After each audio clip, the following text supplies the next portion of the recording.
One of the hardest things for me to try to understand, both intellectually and in my heart in seminary, was that I never deserved to be a priest. That I could go through and I could pass all my classes, I could go out to my ministry sites and everybody loved me, and everybody think and say everything great about me, and yet I still didn't deserve to be a priest. I always thought, well, I earned it. Look at how wonderful I am and how great and talented I am. But that's not the case. It's a gift. The bishop eventually had to discern and ordain me. But as much as this great gift that I received, I realized that it required everything from me. That it wasn't say, well, I'll be a priest Monday through Friday, or, Saturday and Sunday, and all the rest of the time. No, it requires me 24/7. I can't then just say little parts of me, everything but my finances, I'll be a priest. No, it requires everything from me to accept the gift that is being offered to me. Likewise, in this man who is coming up to Jesus, who doesn't, I think, understand what he's saying. What good teacher, what must I do to inherit eternal life? The two don't go together. I mean, if I inherit something, if my parents are going to give me $1 million, well, if I call them every day, or if I never ever call them, I still get the $1 million. It doesn't depend on my efforts. And yet this young man is wanting to say that, what must I do? I have to earn it, when it is actually a gift. And when he receives that gift, when he says, okay, I'm ready for eternal life, Jesus says you have to give everything and follow him.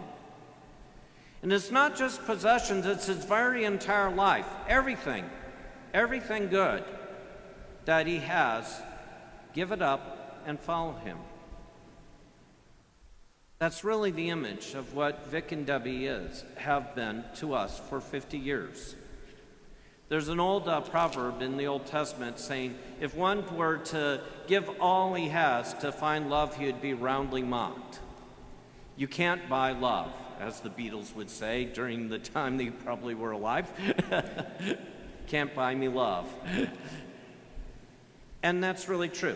I can do everything for you. I can try be as kind and polite and all the rest, and you still might hate my guts.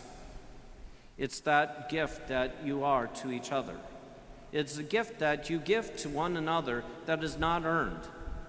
That love that you have, that immense gift that you gave on the day of your wedding and that continues to this day. But just because you give that gift to each other doesn't mean that it's free. It requires that sacrifice. It requires everything. You can't be married 5 days a week. You have to be married 24/7, 7 days a week. It is not where you can just say, well, I'll do everything, but this area is off limits to you. We know that doesn't work either. That you give everything. You give everything. Last week we talked about, is it valid to divorce, for a man to divorce his wife for any reason whatsoever? And it got to the point of, okay, how much are you willing to suffer to be in that relationship? How much are you willing to take the cross and bear? For 50 years you bore that cross. But thank God that marriage isn't one unending slog of misery. Instead, it's something good. The riches, just like this young man is being asked to give up everything he has, to share with one another the good and the bad and everything in between. And as you're celebrating this 50th wedding anniversary, as the more I thought about it, the more it's not the finish line.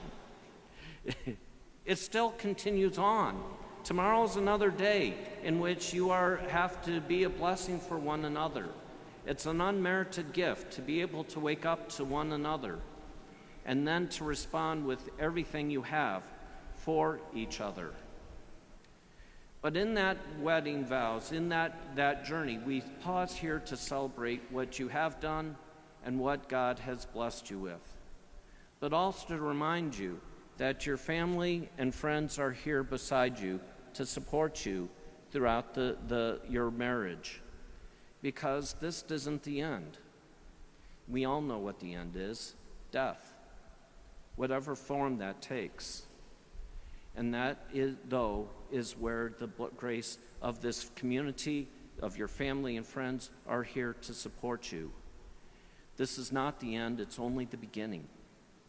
And that truly is the blessing. So we give praise and thanks to God for the gift of marriage and for your response to that. So thank you and congratulations.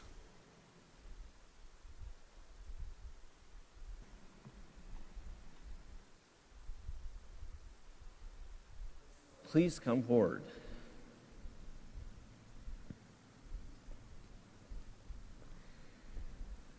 We have come together to celebrate the anniversary of the marriage of our brother and sister. As we join them in their joy, we join them also in their gratitude. God has set